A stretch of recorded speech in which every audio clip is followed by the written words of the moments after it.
Shoko ranhasi tiri kutaura about ruregerero. Shoko ranhasi tiri kutaura nyaya dzokuzvirereka.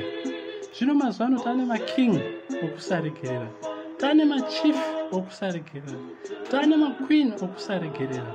Vatoita mbiri munyika yokusaregerera, mbiri yokuita utsinye, mbiri yokuda kungozivikanwa kune zvakaipa.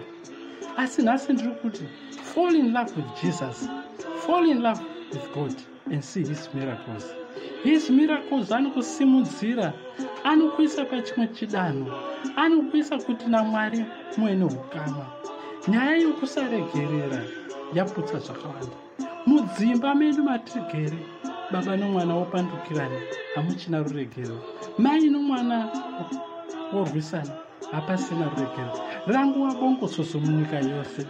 Zvino hama dzangu, nhasi ndiri kuti ngatiregererane, ngatinzwirane, kwete zvokungoramba tichingokunzana, tichingorwisana, tichikandirana manzwi.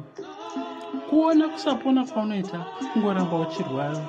Zvimwe inyaya yokusaregerera, kusaona kubudirira kwaupenyu hwako hwose uchingotambura. Inyaya yokusaregerera, kuramba uine hasha mukati meupenyu hwako. Inyaya yokusaregerera. Tikawana ruregerero, tikawana kunzwirana, tikawana rudo, nokuti Kristu ndiye rudo, chinonzwa kuregerera tichikunda. Songo yanhasi inoti garai muchiedza, garai murudo. Tikawana rudo, Mwari anonakirwa nesu, nesu tinonakirwa naMwari.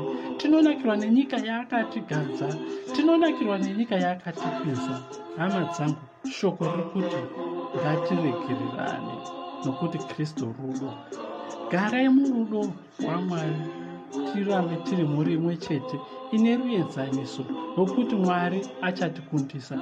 Iva soja raMwari, iva murwi waMwari, unze rugare munyika. Amen.